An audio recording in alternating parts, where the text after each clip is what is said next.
지난달 중순 깜깜한 어둠이 드리운 새벽 시간, 한 차량이 올림픽대로 한남대교 인근을 달리고 있었습니다. 그런데 이 차량 갑자기 차선을 바꾸다가 뒤에 오던 택시와 부딪히고 맙니다. 난 사고 났어.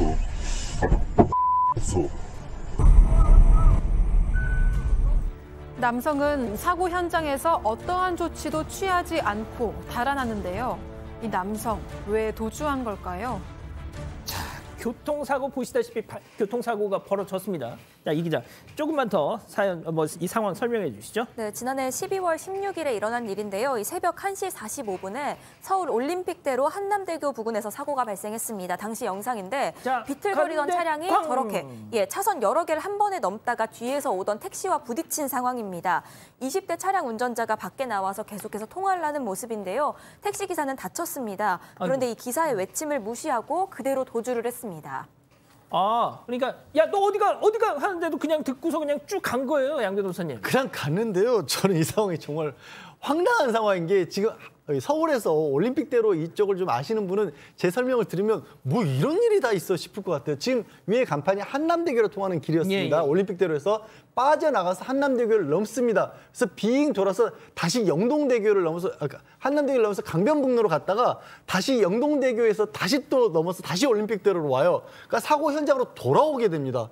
돌아왔다가 이번에도 또 멈추질 않고 또 거기서 또 한 40km를 더 운전해서 수원까지 갔다라는 지금 거예요. 돌아왔습니다. 돌아왔는데 이게 왜 다시 여기지 하면서 그대로 또 가서 수원까지 가버려요. 다시 백하더니 왔는데 아까 그 사고 난 택시는 여전히 있어요, 현장에. 네. 아하.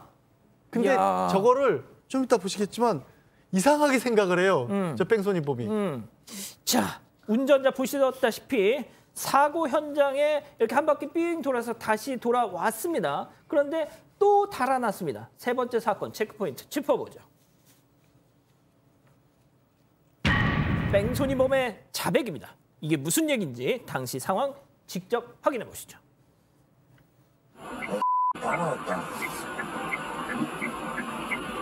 따라하는데 그저 일단 운전자는 걸리면 안 돼. 사고 난지 모르고 그냥 한다고 하는 거잖아. 나 운전자 안 걸려. 내가 뺑소니를 했어도 운전자 안 걸려 안 해. 자, 지금 이 상황이 너무 맥락이 없어서 제가 좀 설명을 해드려야 돼요.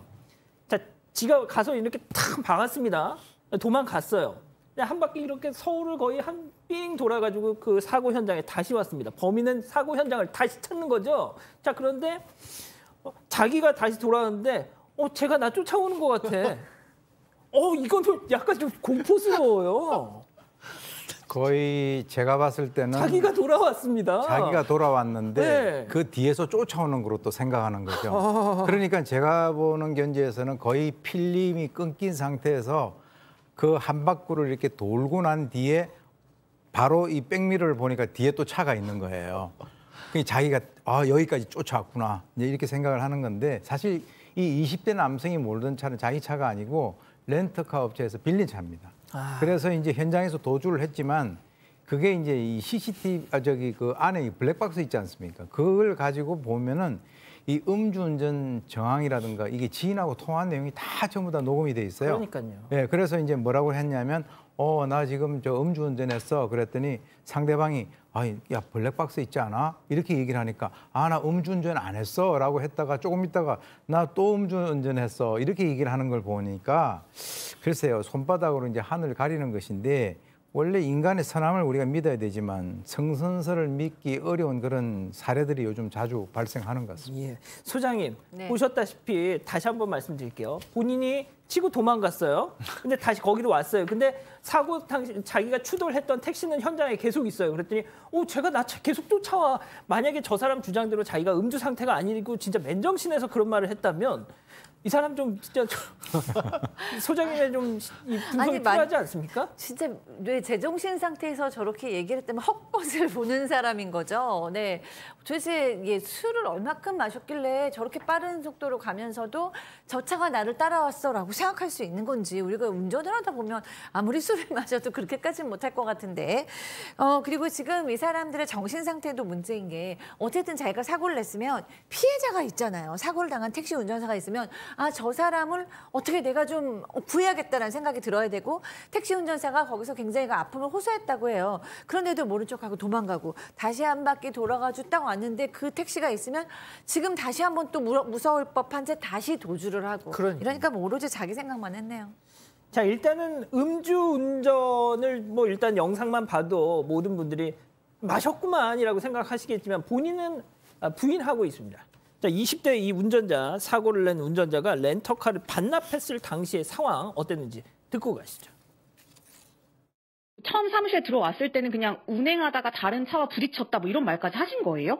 눈길에 미끄러지면서 다른 차를 박았다. 근데 뭐 크게 파손된 것도 아니고 보험 접수를 해달라. 근데 저희 차 상태가 아예 반파 수준이라 블랙박스를 확인을 하던 도중에 이제 뺑소니인 걸 확인했고 그 상황에서 아니 지금 뺑소니가 음주한 것 같은데 지금 이러고 있을 게 아니라 경찰에 자수를 해라. 제가 또 알려주었고. 지금 뭐 경찰 조사를 받았다는 거죠, 받기는? 네, 받게 됐습니다. 일단 렌터카 업체 직원에 따르면요, 이 운전자가 사고 당일 오전에 이 반납을 하러 왔는데 차가 반파 수준이니까 회사에서 같이 블랙박스를 확인을 했다는 겁니다. 그곳에 저 상황과 함께 이 운전자가 어떡하지 이런 발언들까지 담겼다고 하는데 이걸 듣고 이제 그 렌터카 업체에서는 자수를 하라고 얘기를 했고 그 이후에 운전자가 근처 경찰서에 갔다 이런 얘기를 전해 들었다고 했습니다. 경찰은 현재 특가법상 도주치상 혐의로 조사하고 있고요. 이 운전자는 현재 음주운전과 뺑소니 혐의를 모두 부인하고 있습니다. 양 변호사님, 저 정도 되면 자수해서 광명 찾아야죠. 저걸 부인한다고 부인이 되겠습니까? 물론 이제 다른 증거들이 없게 될 경우에는 음주운전이라고 하는 게 얼마만큼 마셨는지가 증명이 돼야 되기 때문에 정말 가능성이 낮다고 보지만 그건 빠져나갈 수 있다고 봐요. 하지만 뺑소니 같은 경우는 그냥 불가능합니다. 아예 그냥 이게 명확하게 증거가 있는 거거든요. 게다가 이 도주치상죄가 이 최고형은 법정형은 오히려 더 높아요. 당연히 뺑소니이기 때문에 저는 여기서 그러면 이제 범죄로서 부인하게 되면 범죄 이후의 정황 자체가 좋지 않다는 쪽으로 양형에서 대단하게 불리하게 작용할 수밖에 없습니다. 일단 뭐 블랙박스에 지금 녹음된 것만 들어봐도 나 음주운전 안 걸려야 돼. 내가 뺑소니는 했어도 음주운전 걸리면 안 돼. 이런 얘기가 워딩 들으셨잖아요. 일단 뭐 상식적으로 판단을 하실 거라고 생각합니다. 오늘 사건 이렇게 정리하고요. 아직 안 끝났습니다. 이거 눌러주세요.